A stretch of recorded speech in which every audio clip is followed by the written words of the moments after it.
दोस्तों नमस्कार, मैं हूं आपका दोस्त अनिल शर्मा और आज फिर हाजिर हूं आपके सामने एक कहानी लेकर।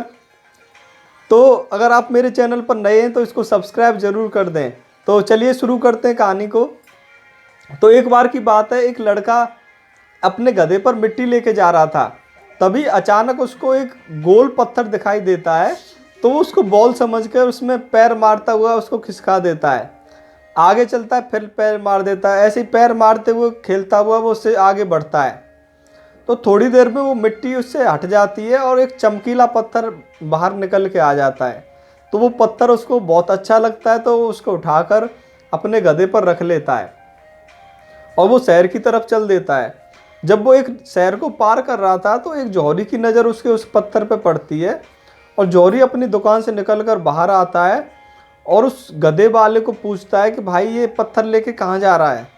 तो वो बताता है कि मैं इसको 2-3 किलोमीटर से लुढ़काता हुआ ला रहा था, फिर ये देखा तो एक पत्थर, चमकीला पत्थर बाहर निकला। तो फिर मुझे ये अच्छा लगा, मैं इसको अपने घर पर सजा कर रखूँगा। तो वो बोलता है कि भाई ये पत्थर तू क्या करेगा, ये बता कितने का देगा। तो उसने बोला कि मैं ये 2-3 किलोमीटर से ला रहा हूँ, तो मैं 2 रुपये का दूंगा। तो जौहरी बोलता है कि भाई 2 रुपये का नहीं, 1 रुपये का मैं ले सकता हूँ, 1 रुपया ले ले और ये पत्थर मुझे दे दे। तो वो लड़का बोलता है नहीं, मैं 1 रुपये में नहीं दूंगा, मैं 2 रुपये से कम नहीं दूंगा। तो वो नहीं नहीं कहता हुआ आगे निकल जाता है और जौहरी उससे कुछ नहीं कहता है, वो उसको जाने देता है।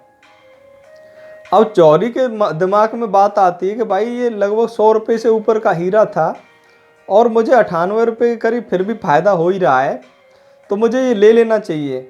तो फिर जौहरी दौड़ता हुआ उसके पीछे जाता है, लेकिन जब तक वो 3 किलोमीटर और आगे जा चुका था, मतलब वो 5 किलोमीटर का सफ़र तय कर चुका था। तो जौहरी उसके पास पहुंचता है और उससे बोलता है कि भाई ला 2 रुपये ले और वो पत्थर मुझे दे दे। तो वो लड़का बताता है कि अब तो मैं 5 किलोमीटर दूर आ गया। तो जौहरी बोलता है कि चल तू 5 रुपये ले पर मुझे उसको दे दे। तो बोलता है कि नहीं, अब तो मैंने वो किसी को दे दिया। तो पूछता है कि किसको दे दिया।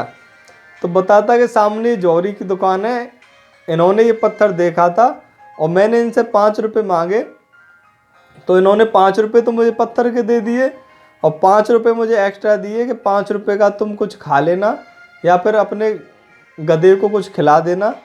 तो इस तरह से मैंने ये 10 रुपये का मैंने दे दिया। तो वो जौहरी कहता है कि तू तो बहुत बेवकूफ़ आदमी है, तूने 100 रुपये का हीरा पत्थर समझ के 10 रुपये में दे दिया, वो 100 रुपये का हीरा था, तू तो बहुत बेवकूफ़ आदमी है। तो व्यक्ति पहले तो हंसता है और उससे जौहरी से बोलता है कि मेरे लिए तो मैं तो तुम्हें 2 रुपये में ही दे रहा था। तो जौहरी बोलता है कि अरे तू बहुत बेवकूफ़ आदमी, तुझे कुछ पहचान नहीं है। तो वो बोलता है कि चल मुझे तो पहचान नहीं थी, लेकिन बेवकूफ़ मैं नहीं, बेवकूफ़ तो आप हो, क्योंकि मुझे तो पहचान ही नहीं थी, तो मेरे लिए तो 2 रुपये ही काफ़ी थे। मेरे लिए तो वो पत्थर था और मेरे लिए 2 रुपये ही बहुत थे, लेकिन आपको तो पहचान थी, फिर आपने क्यों नहीं लिया। बेवकूफ़ मैं नहीं हूँ, बेवकूफ़ तो आप हो जो आपने वो 100 रुपये का पत्थर 2 रुपये में नहीं लिया। तो मित्रों, हमें इस कहानी से क्या सीखना चाहिए? हमें इस कहानी से ये सीखना चाहिए कि हमें छोटी छोटी चीज़ों पे लालच न करके, जब हमें कोई बड़ा अवसर दिख रहा है तो हमें उस बड़े अवसर पे उसको देखना चाहिए और उसको पहचान करना चाहिए।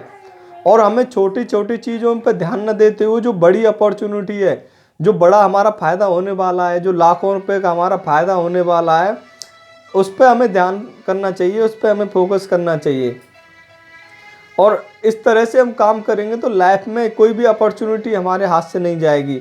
और जब हम लगातार अपॉर्चुनिटी को ग्रैब करेंगे तो लाइफ में हम कामयाब व्यक्ति बन जाएंगे, लाइफ में हमें बहुत ज़्यादा कामयाबी मिलेगी। तो आपने अगर और कुछ सीखा इस कहानी से तो मुझे कमेंट में ज़रूर बताना, और अगर आपको कहानी अच्छी लगी है तो अपने दोस्तों में शेयर ज़रूर कर देना। तो अगले वीडियो में फिर आपके सामने हाजिर होऊंगा एक कहानी लेकर। तब तक आप अपना ख्याल रखिए। Thank you very much.